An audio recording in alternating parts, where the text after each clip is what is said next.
Attorney Abelardo Kilaton. Attorney, may hapon. Maayong hapon. Is my signal loud and clear na sa inyo, ha? Loud and clear. What about sa ako, attorney? Okay. Salamat sa pag-invite again. Good afternoon to everyone, listeners. How can I help you?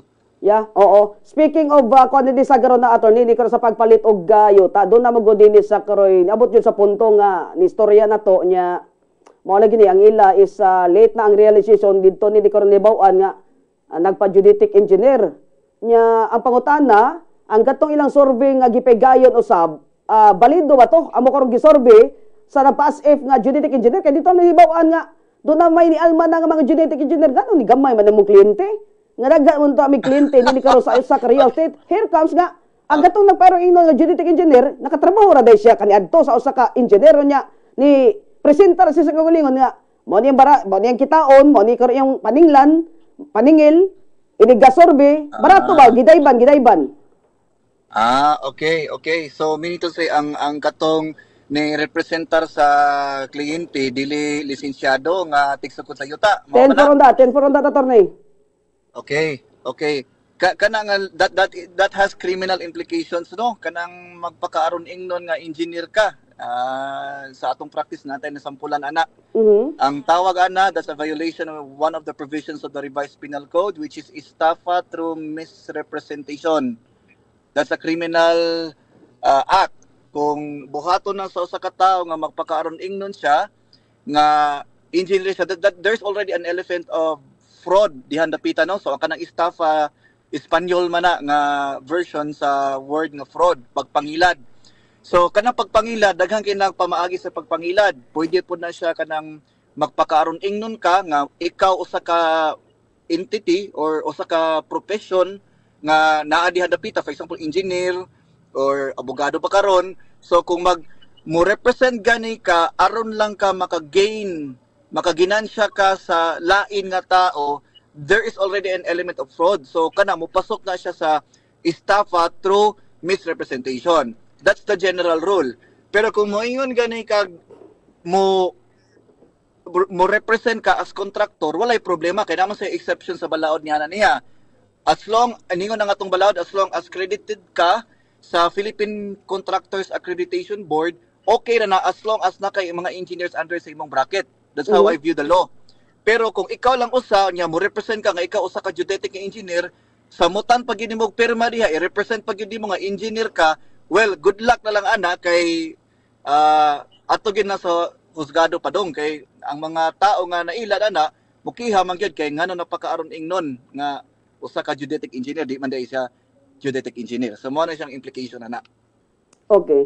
Akong nasabda niya karon nga dapita sa attorney kung membro siya sa usa ka pilitan contractor siya mo ko ni kontrata in behalf ni sagaro sa engineer katong engineer silbi siya mo ni barog in behalf kato sa engineer siya mo nangontract kana good na okay na siya. Yes, in so far as kanang practice is concerned, magkalahi man gud diri sa ubang professions such as the lawyer, di man pwede nga mag-contractor ang non-lawyer na may different role ana. Pero sa akong pakahibaw ana, naman tay mga active cases ana, kanang mag-business permit ka, magtukod ka korporasyon, and then ikaw usa ka contractor, okay ra na siya, pero kinahanglan gid na siya nga naa kay legitimate nga professionals under sa imong bracket.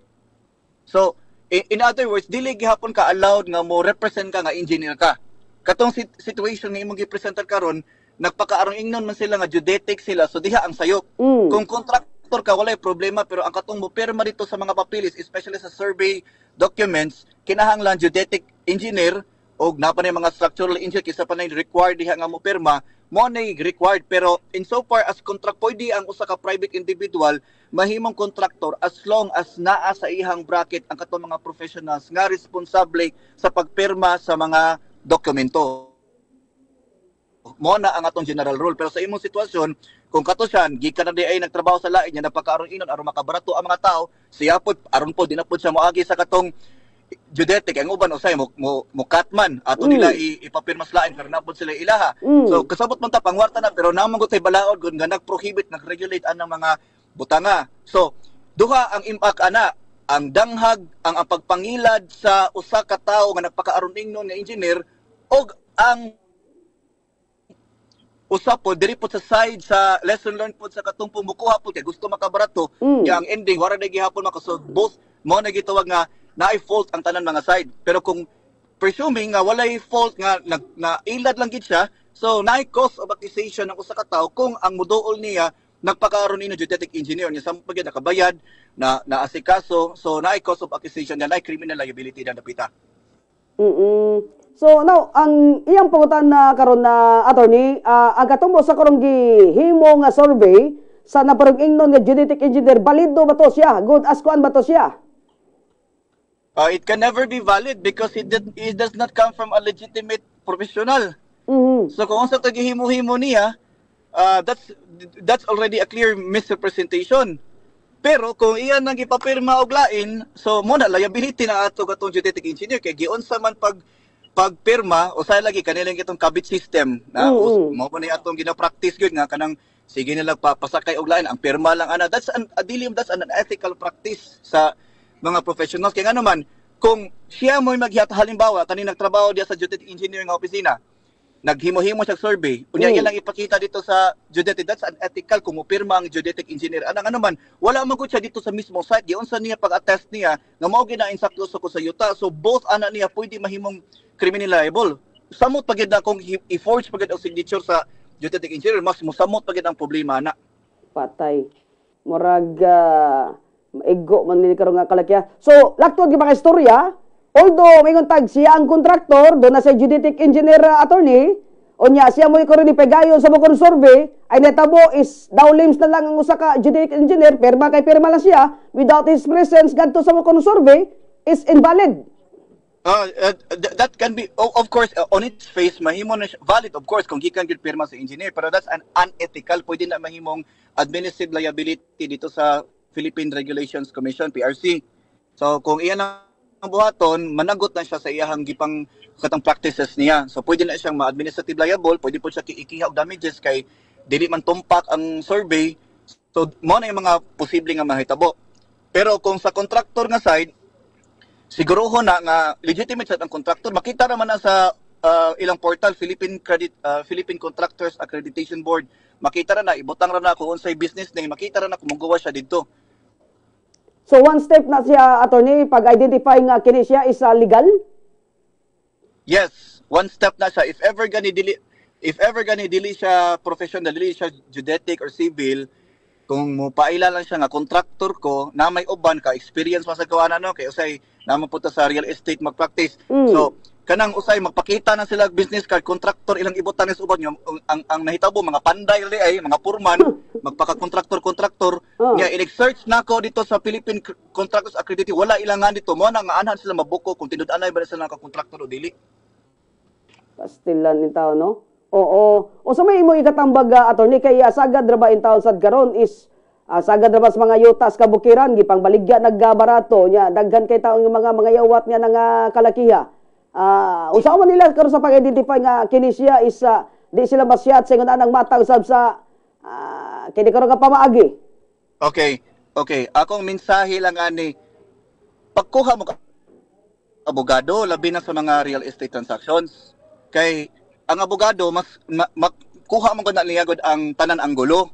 So kanang kwarta mabawi ra man na pero kung imong baratohon mas mudako pa hinuon ang imong gasto kung ma-fall ka og ingani mahugag ingani nga klase sa mga transaksyon mas mo doble mo triple na himo imong gasto kay ngano man mo isip mahal ang abogado di ta ana wa mo kasabot sa value ana niya ba mo nang akong advice inyo mo palit ka nimo mga ingana pwede man mo makakuha broker ang broker makatabang man na pero in terms of transfer of ownership before mo mosulod ana pagkuha mo og lawyer para makatambag ninyo kung sakto ba niya ang inyong sudlon nga transaksyon. I see. Oo. So, now, usa na sa mga pamaagi. Attorney, doon na nangutan na karon attorney sa atong nini sa karong sa atong comment section nini karon sa atong live stream. Nakoy pangutana mo Chris, ang tax declaration ba ina pagkahaning huptan sa makapalit sa yuta? Unsay imong tubag nini attorney? Unsa to ang tax declaration? Oo, ang tax declaration ba enough na ni siya nga pagahuptan sa makapalit sa yuta? Kapila na ako gibalik-balik sa una bisan pa sa akong Facebook post ako nagibalik-balik parte ka tax declaration titulo. Take note ha, ang kaning tax declaration, kaning mga titulo, mga ebidensya ni sa pagpanag-iya, pero dili ni sila mo'y absolute evidence nga ikaw usa ka na nag-iya gid anang yutaa. Kay daghang mang klase ang pagpanag-iya, mahimo mang pinaagig mana kanang inheritance, pwede kanang pinaagi pagbaligya, pag-donate, daghang pamaagi, pero kanang mga dokumento, tax declaration, kaning mga titulo sa yuta, ebidensya ra ni, pero ako sana siya iklaro ha kung unsa gining tax declaration o kung unsa ning titulo. Kaning title mo ni siya ebidensya lang sa pagpanag-iya, okay? Ebidensya ni siya nga ikaw tag-iya, okay? Ang tax declaration dili na siya ebidensya nga ikaw ang nitag-iya anang yutaa. Take note, tax declaration is just an evidence of possession nga ikay nagkupot, magkalahi ang concept sa pagkupot o sa pagpanag-iya. Unsa may mga attributes aning pagpanag-iya, pwede nimong kuptan, pwede nimong ibaligya, pwede nimong ihatag, pwede nimong bisag unsa imong buhaton kay naman ang attributes sa ownership. Kung ari kay attributes of possession, pag gunit ra na nimo pero dili nimo pwede i-dispose, dili nimo pwede ibaligya, ebidensya lang na nga ikay nagkupot, meaning rights lang na ang imong gikuptan, dili gina siya ang ebidensya nga ikaw mo'y na nag-iya. So to answer the question anang nagpangutana karon, kanang tax declaration dili na siya enough to prove nga katong tao nga nakabutang niya sa tax deck mo ay tag-iya anang yutaa. Kinahanglan og supplementary, kay nganuman di man tanan nga mga yuta pwedeng mamanag-iya sa usa ka private nga individual. Example kana naa diri sa mga lagyo nga mga dapit kani mga gipang protected pa sa ato ang Department of Environment, DENR, Natural Resources. So, kung kana sila, nakaklasify pa na sila as example, forest, timber, kanang mga agricultural nga dili pwede alienable. May kag non-alienable agricultural land, kanang dili pa pwede himuong private land. Pero, kanang mga nagkupot ana, nagsige naman sila bayad og buwis. Ang kanang buwis, mo na siya ang tax declaration.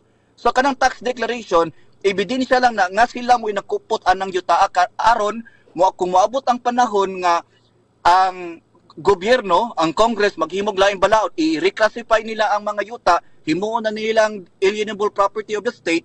So sila mo'y naay primary right ana, pero sa pagkakaroon kung nga sila'y titulo nakapangalan pa kanina sa gobyerno sa Pilipinas, ang tax declaration ebidensya lang na nga sila mo'y nakupot, pero dili sila ebidensya nga sila mo'y panag-iya pa anang yuta. Kinahanglan og dugang pang dokumento para ana. I see. At least naklarong tataw no nini karon sa tong kabombo nga nini sagaro si parente ra nimo attorney si Bombo Joel si kabombo nga Joel Kilaton. Boy nang utana. Okay. Oo. So now, ang nasa nini karon ni pasupot attorney, dunay pangutana kung ang yuta doon sa Bulkan Kanlaon, labi na sa Tiilan, bahin, pwede ba nini karon nga tituluhan? Ngilngiga sa pagutanahan. Ato ni pa sa di pa na nimo da karon tubagon, ako sa nang i-clip hang di akong napita i-hold on na nako ang tubag nimo. Palutson sa nako mga pipila ka mga importanteng painondom. Sige, thank you. Oras sa Pilipinas 43 minutos na nakalabay alas 2 sa hapon. Ning nagkaduol ng holiday season, ingon man ang pagsumiter sa mga wishlist. Daghan ang nakakaplag sa ilang kaugalingon nga nakapaayos sa usa ka butang. Ang esensya sa wishlist kay lapas sa usa ka dream gift. Diin posible nga mapunting ang usa ka pagpili sa mga butang nga nagdala sa tinuod nga kalipay. Para sa mga mibati nga natanggong unalimbasog sa paghimo og mga ideya, aniya ang usa ka giya aron makatabang sa pagpalapad sa listahan uban sa mahuna-hunaon, makalingaw og praktikal nga mga butang aron mahimo nga mas espesyal ang panahon. Ug kung gani wala pa kay nahunahunaan nga ihatag sa imong kinugos o hinigugma, aniya ang pipila ka mga suhestyon. Usa sa imong mamahimo nga ikonsiderar nga ihatag kay anik-anik o labubo. Para sa mga mahiligon nga mangolekta og mga butang, ang holiday season nagtanyag og kahigayunan nga makadugang og butang nga espesyal sa ilang bahandi. Gikan sa gipangita nga mga munyeka sa labubo hangtod sa uso nga anik-anik nga mga butang ang mga collectible naghimog makahuluganon nga mga regalo nga nagpakita sa personal nga estilo. Kung itugot sa budget, kini nga mga butang mahimong kulbahinam ug halandumon. Ang pahumot, nagpabilin nga usa ka walay katapusan nga ideya sa regalo, uban ang panahon nga nagtaniyag sa usa kay gayon sa pagsuhid sa usa ka bag-ong timailhan sa imong kahumot. Usa ka nindot nga giputos nga set sa pahumot, nagpadayag sa kaluho. Samtang ang kahumot nga gipaom sa personalidad sa usa ka tawo, makadugang sa kumpiyansa, samtang nagigimamat sa pagsaulog sa maong selebrasyon. Kung dili sigurado kung unsa ang ihangyo o kung gipalabi ang pagka-flexible, ang mga gift card o sa kakasaligan nga kapilian. Kung alang sa paborito nga tindahan, local nga coffee shop o online retailer, naghatag sila og kagawa. Introducing the ultimate radio experience. Inyuhan nang ma-experience ang the best sa Bombo Radio Philippines bisan asa pa man ka nga moadto gamit ang among mobile radio app. Live streaming, music, and commentary. Tune in sa imuhang paborito nga AM o FM station bisan asa ug bisan kanusa. Malingaw sa pinakabago nga mga hit, makapadani nga komentaryo o madasigon nga mga diskusyon diha lang sa imuhang mga tudlo. Magpabilin nga updated, pagkuha og dali nga access sa pinakabago nga balita, paglantaw og mga updates gikan sa opisyal nga website www.bomboradio.com. Magpabilin nga updated og konektado sa kung unsa may mga panghitabo sa palibot. Sayon nga gamiton ang among user-friendly nga interface nagsiguro sa usa ka seamless nga kasinatian sa inyong pagpaminaw. Pag-navigate nga walay hagot sa mga nagkadaiyang istasyon, ipasibo ang imuhang mga setting ug dali nga makitaan ang bagong mga content. Never miss a bit. Kung nag-commute ka, nag-workout o nagpahayahay sa balay, ang among mobile app nagapadayon kanimo nga konektado sa kung unsa man ang mga panghitabo sa kalibutan.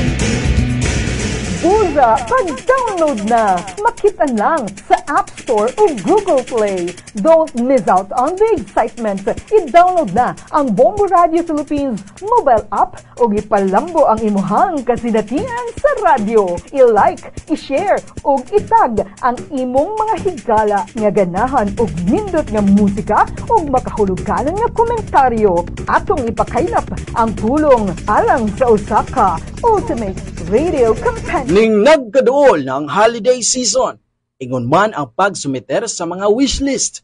Daghan ang nakakaplag sa ilang kaugalingon nga nakapaayos sa usa ka butang. Ang esensya sa wishlist kay lapas sa usa ka dream gift. Diin posible nga mapunting ang usa ka pagpili sa mga butang nga nagdala sa tinuod nga kalipay. Para sa mga mibati nga natanggong unalimbasog sa paghimo og mga ideya, aniya ang usa ka giya aron makatabang sa pagpalapad sa listahan uban sa mahuna-hunaon, makalingaw ug praktikal nga mga butang aron mahimo nga mas espesyal ang panahon. Ug kung gani wala pa kay nahunahunaan nga ihatag sa imong kinugos o hinigugma, aniya ang pipila ka mga suhestyon. Usa sa imong mamahimo nga ikonsiderar nga ihatag anik-anik o labubo. Para sa mga mahiligon nga mangolekta og mga butang, ang holiday season nagtanyag og kahigayunan nga makadugang og butang nga espesyal sa ilang bahandi. Gikan sa gipangita nga mga munyeka sa labubo hangtod sa uso nga anik-anik nga mga butang, ang mga collectible naghimog makahuluganon nga mga regalo nga nagpakita sa personal nga estilo.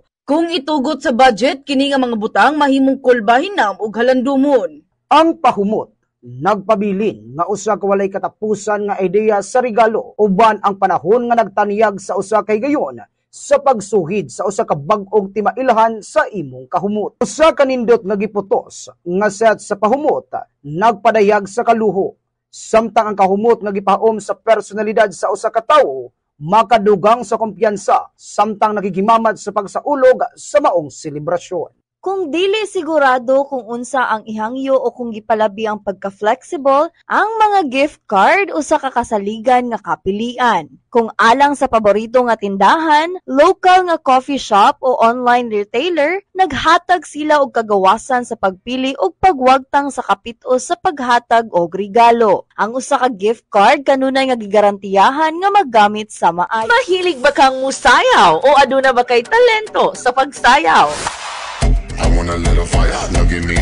Aduna ba kay grupo sa pagsayaw o gusto ninyo nga magpasikat og makadawat og linibo nga papremyo? Basin usa na ang inyohang grupo sa among gipangita alang sa handog ng Bombo Radio at Star FM sa Sinulog Festival 2025 Dance Showdown Competition.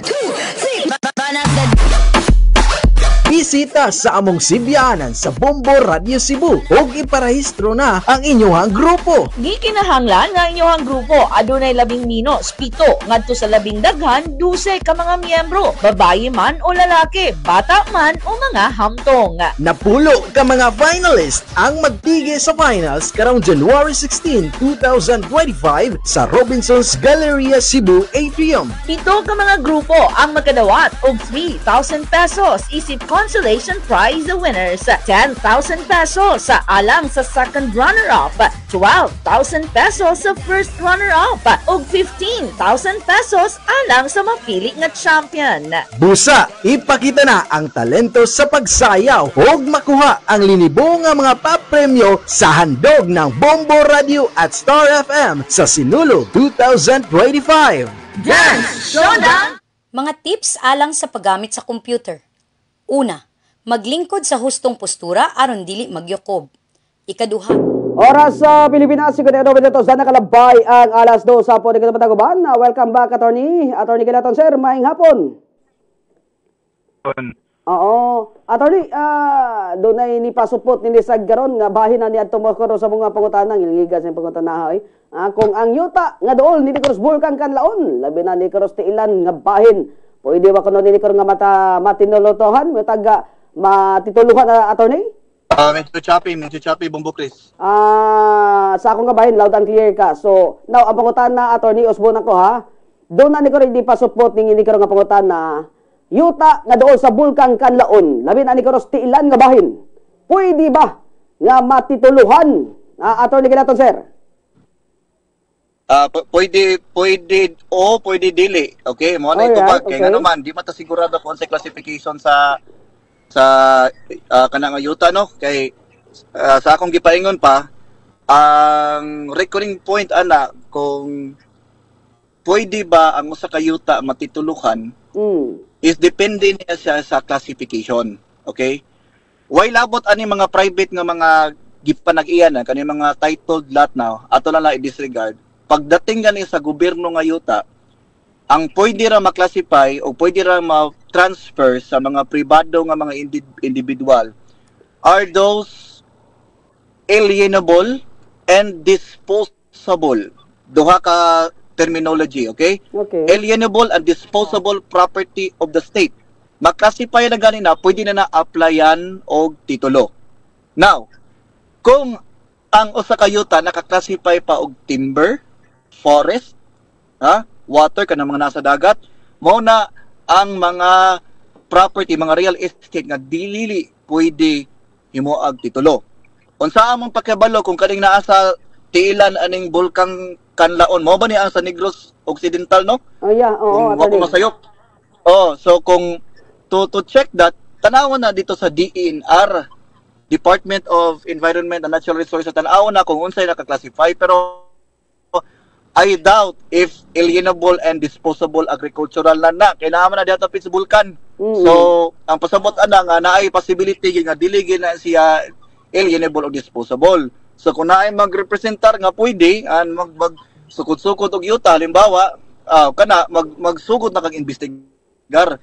Kaya nga naman, required man ang buyer mo exercise og due diligence sa pagtan-aw pod sa imong paliton nga yuta. So, at least, klaro gatataw, no? Di karon nga napita sa attorney bahin sa basa karon nga pangutana sa aton siya karon nga nagsun-on naglantaw gani kay guban nato karon. Now, kini karon na attorney in reality sad ni siya, no? Kay usa sa kundi karon mga higala nga nagpangutana. Now, attorney, pwede ba nilisad karon nga matutuluhan ang usa ka dead driver? I mean, kuan ni siya, sapa ni siya kaniadto unya now karon ang sapa is na himo nang totally as in yuta kay nabunbunan man. So, nanay daghan karon mga nagpuyo sila nga nakasubay sa yuta. Pwede ba kuno nga matutuluhan? Okay, naanay mga rules on accession na sa Civil Code of the Philippines kanang partiyan nga nabitang alluvium kananay mo attach bitaw sa property sa lain.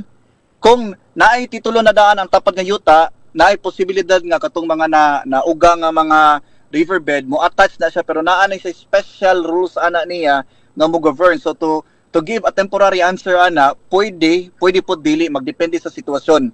Pero as a rule, kung wala ganit na nag-iya sa mga isikadapit nga tapad nga mga yuta, dili na siya pwede. We have to check on the property kay kailan technical kay na siya makinahanglan og lawyer ana ang usa ka individual. Pero pwede rin na siya ma-applyan, attorney. Naay posibilidad kung ni ugana na siya nga yuta niya naay tapad nga yuta naan siya rules on accession. Ang tawag na rules on accession sa law on property. There's a possibility pero tanawon pa na ang technical description, tanawon pa na ang mga dokumento nga gipanag-iya kinahanglan title lot ang naa sa kilid. So those are the things na i-consider. Daghan kayo rules na niya, pwede man gani nga kanang tungod sa sudden nga baha niya naay usa ka yuta nga na nakalit lang og ka attached dito sa pikas nakuha nga yuta so mga ingana bitaw nga sitwasyon labi na involve flood so or river or flood so kinahanglan na tan-awon usa na ang dokumento so dili pa nato na mahatag og sa pero naay possibility nga ma-appeal na siya sa katong titulo atong tapad nga yuta. Oo. Mato pa attorney, nag-tax mami nini sa karon Bobo Chris, nag-tax mi ninisad karon for how many years? Sukad sa mo karon pagpuyo ni kabot na di sa karon og 50 ka tuig. Now, ang classification is dead river. Ang both side river both side is titulado. So ka mga kasikmit ka mga luna is titulado. Panag-iya ni kung pribadong tao sa attorney. Oo, ang classification na niya. So ang ako naging matubag ana is posible na nga mapanag-iya both sides. Kung wala kung niuga na gina siya, pwede na siya ma-applyan og attachment ana sa ilahang titulo but we have to check the documents ana niya kay dili man na siya absolute ang rule. Pero kung classification ana niya is bed river, dito gyapon na nanay mga clearances nga kinahanglanon. So may advice sa kanang nagpangutana ana kung maiyaha ba na yes, I can say there's a possibility that nga pwede na madugang na siyang yuta kung ang sapa ni ugan na nahimo ng yuta so pwede na niya ma-applyan og titulo ang kanang sobra nga yuta nga niuga na tapad sa iyang yuta pwede na naay possibility ana nga pwedeng mahimong ilaha gyapon. Now ang pangutana pero attorney, ang advice is they get a lawyer ha.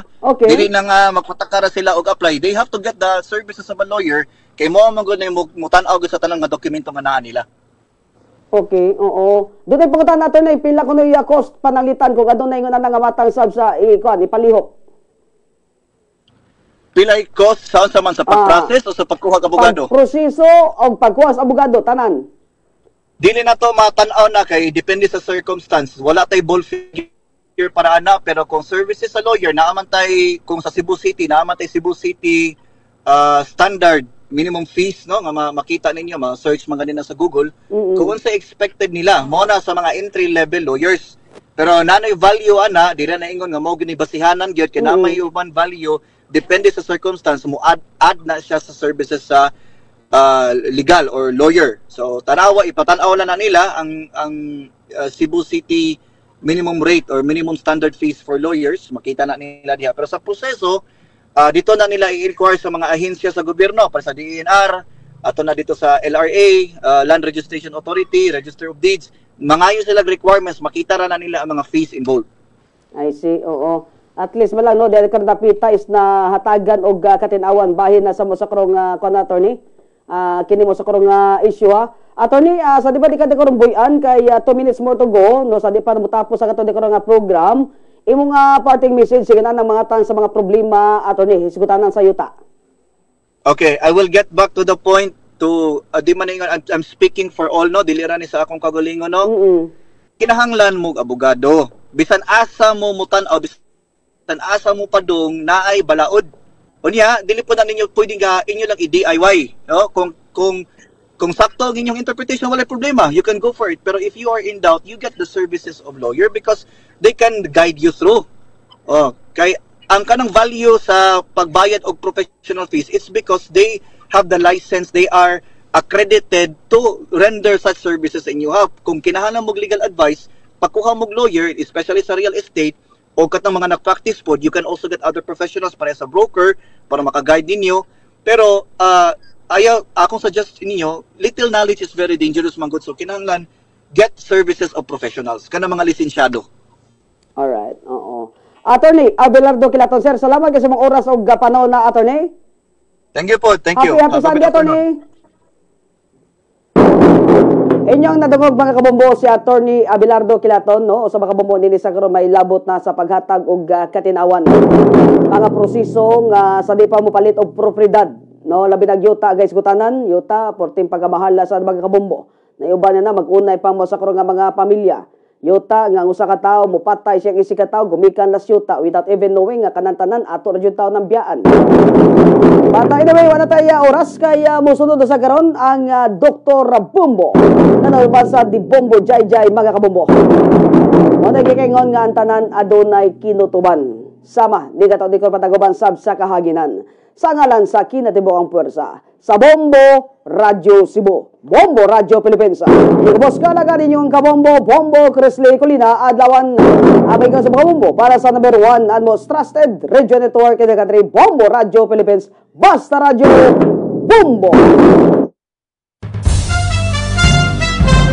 Ito ang Bombo Radio Philippines, fully digitalized, numero 1 sa balita, komentaryo, drama at serbisyo publiko. Bombo Radio Philippines. Bombo Radio Philippines. Ang inyong number 1 at most trusted radio network in the country.